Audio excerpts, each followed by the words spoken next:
Alright guys, today we'll be talking about the best builds for the Week 5 hard stratagem. Now the new Week 5 hard stratagem is the hardest one we've had so far. This is basically an extremis fest with surgical strike. The battlefield conditions are for the map Vox Liberatus.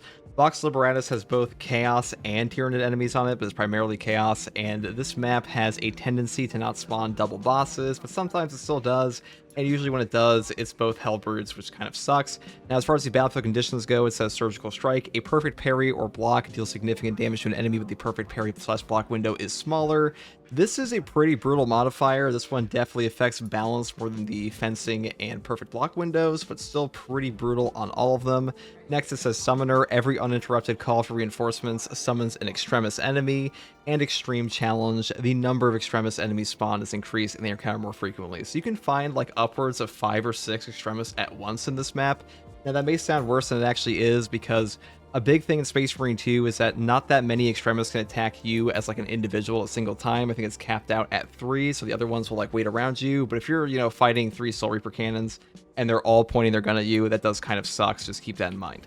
Now, how do we actually get past this mission? Like, what are the best builds? Well, I would say the number one best build to solo this with would be the Power Fist Bulwark. Things like Focus and Tension with a Block Fist will simply up your damage reduction tremendously. The charge attacks on the Power Fist in general are kind of OP, especially on the Bulwark with the Overcharge perk, because unlike the Assault's currently broken Overcharge perk over here, this one does function on the charge attacks for the Power Fist, so a huge damage buff here. And you can also bring Invigorating Icon. Now just build all tank perks like Steel Within or Conviction here as well, on top of Scramble Targeting. This makes you incredibly tanky on top of that Focus Restoration perk. And then I would also take the perk here, Focus Restoration. Every 30 seconds, all squad members automatically restore 1 armor segment. This perk is very good for drip-fed armor for your whole team. But I will say, since there are so many extremists in this map, you could take Effective Formation. This will give you a 25%, or excuse me, a 20% less health damage reduction from extremis and terminus level enemies. So really valuable for this stratagem especially, or even advanced conditioning, but that's up to you. Because Bulwark really is the guy, and planting down banners and having things like Defensive Mastery to instantly incapacitate extremis can also help a ton. And his perks here, like Masterful Defense, ability to charge restore by 1% for every blocked range attack. There are so many Terminators on this map, this will simply save your life. So really good perk here. Now, for the next class I would build on, I would say Heavy is probably an amazing choice, because perks like Encompassing Aegis, 25% less damage from range attacks, this helps a ton versus Chaos in general. When there's like triple Soul Can Terminators on you, this one will save your life. He's also an incredibly tanky class with perks like Fortitude and Conviction, and on top of this, you can just bring his perks like Auxiliary Reload, which is melee kills for extremis level or higher enemies, restore your prime weapons ammo by 1 magazine. This triggers so often in this mode because there are so many goddamn extremis on the stratagem. And when we talk about a lot of extremis, we're talking like 70 plus extremis, so having this proc over and over is basically infinite ammo, so you can really go pretty ham with things like the Rate of Fire Plasma Incinerator. I would build it this way because things like Heavy Immunity help him a ton, especially when there are this many melee Terminators. And on top of that, you could take Melta, because the stagger of this really helps you a ton on this mission, because Surgical Strike, having that smaller parry window, can really screw you over. If you have this extra armor regen and things like that, you won't be taking as much damage, so pretty good for that. And this one also has a stagger, so I would take this over, say, like the heroic version. Now, for the rest of this perk tree, I would just take, Restoration. Heavy is one of those classes that doesn't need that many perks outside of Fortitude, Encompassing Aegis, and Conviction, and like Auxiliary Reload, because once he has like these 4, you're pretty golden. Everything else is more so just like a win more button. Things like Power Regulator, Consecutive Execution are pretty standard. Things like Offensive Capability, and even Conversion Field, all of these will help you, but they're not mandatory. I would take this if you have Bulwark on your team, because having that 50% ability to recharge rate is very powerful in this game. It's actually deceptively good, but offensive capability here is also very strong. Now, the final class I would take, because I think these two are pretty much good no matter what, the next one I would take is either Vanguard or Tactical. Now, most people I think would take the Vanguard for the healing on the Unmatched Zeal team perk. This does help a ton. 30% heal on this just makes everything go so much more smoothly. Now, usually I do think the healing perks can be a little overrated in this game. When you have like 70 extremists, all of their values go up tremendously, and this perk is already really good in the base game, and now with this stratagem, it is even better. And really, the takeaway from this whole stratagem here is just you're building for siege mode, basically. Like, hard siege and this overlap a ton, because the big thing in hard siege mode, it's like, oh, look, there are like 50 quintillion extremists hunting me down. What I'm going to do, I'm going to bring my heavy to blow them up, my bulwark to punch them in the face and heal my entire team, and my Vanguard to just heal me up, or I'll take my tactical to Auspex, because the next class I would take here would be tactical. Things like secure stockpile are incredibly strong. Things like a precise calibration and concentrated fire Auspex also help tremendously. Now, a big benefit in the hard stratagem is that once a boss spawns in Space Marine 2, you will not get any extremist spawns outside of the ones that are tied directly to the boss. And what I mean by that is all the horde cooldowns in Space Marine 2 are on like a time limit, so you have like a base time and a maximum time between every single extremist spawn. So you have like a 5-minute time period between your next extremist spawn and a boss spawns.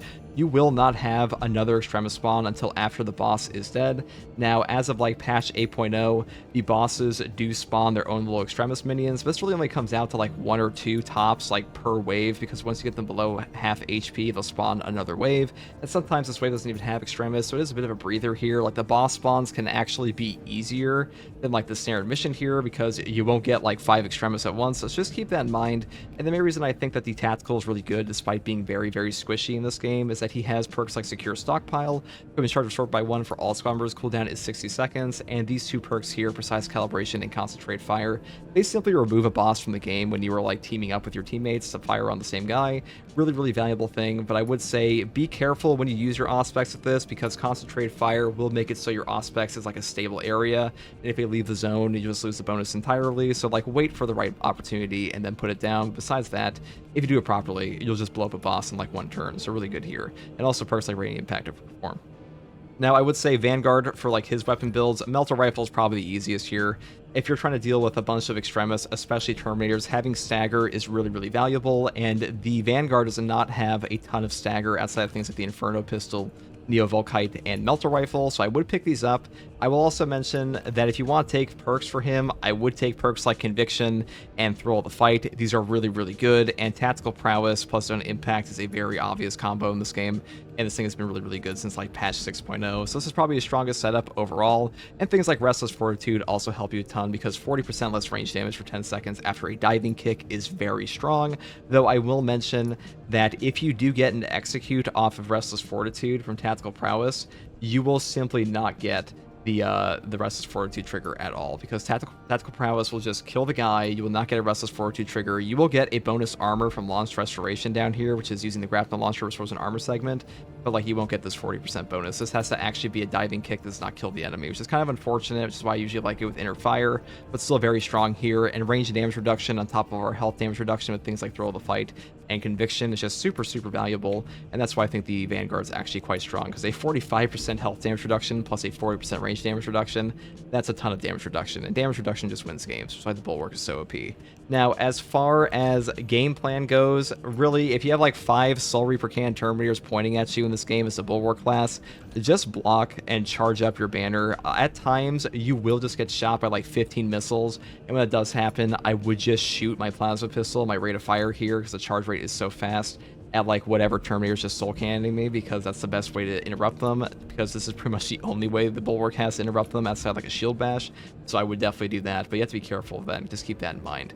Now, this mission will also spawn Guardian Relics, so just keep that in mind as well. I would give it to your Bulwark class, because your Bulwark's usually the last one that dies, because this class has things like Steel Within, 30% less health damage but below 50% HP, and Conviction for 25% less health damage upon armor break, just like the heavy class does, and he has a 30% increased starting health on top of 100% range damage reduction with the shield, so really, really strong class. And when you put your banner down for Invigorating Icon, very little is actually going to kill you. So I do think like a heavy Bulwark and Vanguard is probably the easiest setup, and if you had to choose between these two, I would probably still take Vanguard for this, just because of all the goddamn extremists, and you aren't really DPS racing like you are in the siege mode, where you have to go past a timer, and you can definitely spam the grenades out in tactical. But I think in this one scenario, the Vanguard is superior, and I'd probably take him with like Melta Inferno, or Melta Neo-Volkite, and like a Power Axe or a Blockchain Sword. That's up to you. And as far as the difficulty goes with the Surgical Strike modifier here, one last thing I want to mention is the balanced parry window truly suffers from Surgical Strike more so than the fencing and perfect block ones do. And I also want to mention that the way to view the parry timing for these is that it's basically Sekiro, if you've ever played that, where you have to basically press the button as soon as the attack lands on your guy, and once you do that, you'll be totally fine. Just a lot of your parry reactions in this game are just learned, or like muscle memory. You kind of have to unlearn those to actually get this off. And Surgical Strike is a really mean modifier, to be honest, but if you just spam things like block Power Fist and Melta Rifles and Plasma and stuff like that, you won't actually be interacting with the game mechanics all that much when it comes to parrying, especially versus Chaos, and just kind of like throws shit at you all the time, just shoots you all the time. So that's pretty much the best thing about Surgical Strike for this. It's that Surgical Strike is more brutal versus Tyranids and Chaos, in my opinion. Might have some trouble with the Terminators, but that's about it. Anyways, those are the best build setups, in my opinion, for this. I did use this build setup to solo this mission. I did post that to my other channel, but it is quite brutal. I won't lie, guys. This one will definitely filter a lot of players, and it is definitely difficult. And if it takes you multiple tries, that's okay, because it's supposed to be hard. Saber Interactive specifically made this one handcrafted to fuck you over, and it's the hardest one they've released so far. So hopefully this guide helped. If you like content like this, subscribe for more. And as always, thanks for watching.